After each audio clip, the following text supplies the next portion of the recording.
Balik lagi di Bincang Sehat bersama saya Viani yang akan membahas seputar kesehatan, dan kali ini Viani nggak sendirian. Di samping Viani udah ada Dr. Sita Andarini, spesialis paru konsultan. Halo dokter, apa kabar? Selamat siang. Selamat siang, selamat pagi, malam. Oh, kalau misalnya yang di rumah nontonnya malam, boleh ya dok ya? Malam juga gitu. Jadi aku di sini dan Dr. Sita akan membahas tentang kanker paru dok. Gitu.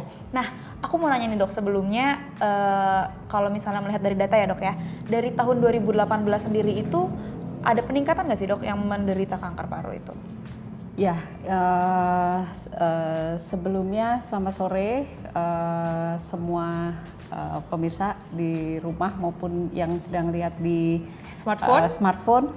Jadi kanker paru itu merupakan masalah pada saat ini, karena kalau kita lihat dari tahun 2000 di tempat saya bekerja di Departemen Pulmonologi dan Kedokteran Respirasi RSUP Persahabatan, itu angkanya meningkat sekali. Dari tahun 2000 hanya sekitar 200 orang kasus baru kanker paru, dan pada tahun 2018 itu angkanya meningkat 10 kali lipat. Jadi 2.200 lebih pasien kanker paru yang baru terdiagnosis di Rumah Sakit Persahabatan. Faktor risiko utama adalah merokok. Kanker paru merupakan penyebab kematian tertinggi nomor 1 dari keseluruhan jumlah kanker. Kalau misalnya memang sudah terjangkit kanker paru sendiri itu penanganannya seperti apa sih dok? Jadi penanganan kanker paru pertama tergantung jenis, apakah small cell ataupun non small cell.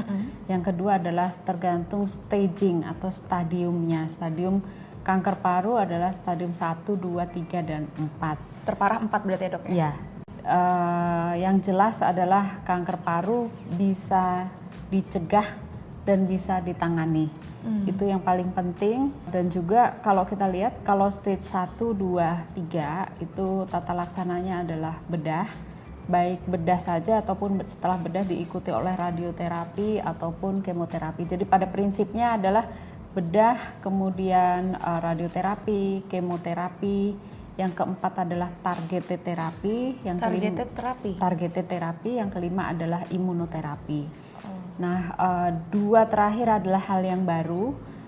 Nah, untuk targeted terapi adalah obat-obat yang hanya mentarget pada target tertentu. Sel kanker memiliki molekul tertentu yang bisa diblok. Obat-obat targeted terapi berupa tablet. Tablet minum ya dok? Tablet minum.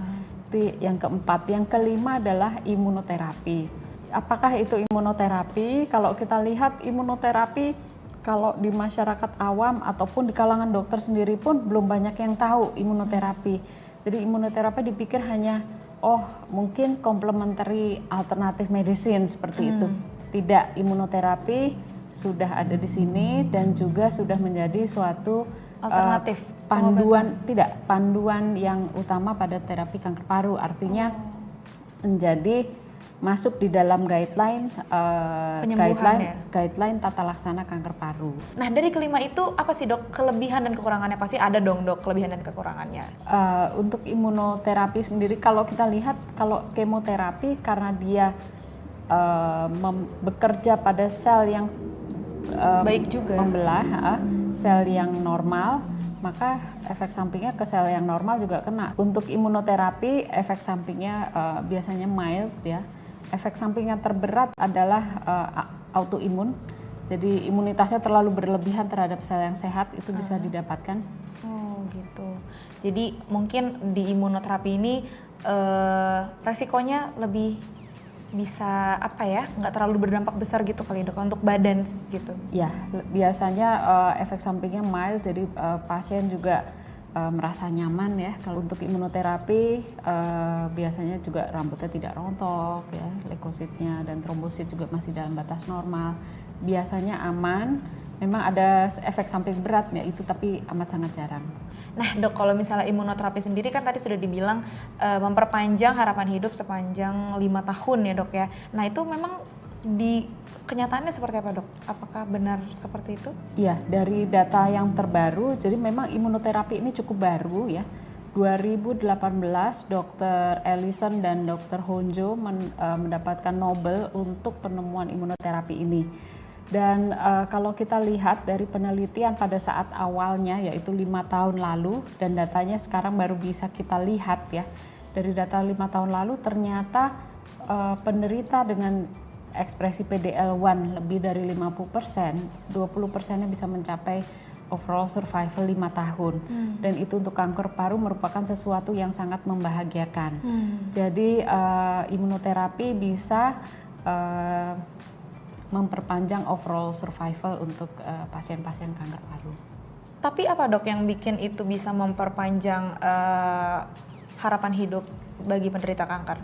Jadi kalau kita lihat cara kerja untuk imunoterapi ya, imunoterapi bekerja bagaimana mengenhance sel-sel imunitas di dalam tubuh kita sendiri untuk melawan kanker dan untuk membuat anti-cancer immunity. Adanya imunoterapi adalah sebuah kabar gembira ya dok ya untuk para penderita kanker. Ada pengobatan yang istilahnya efeknya lebih sedikit ya dok ya.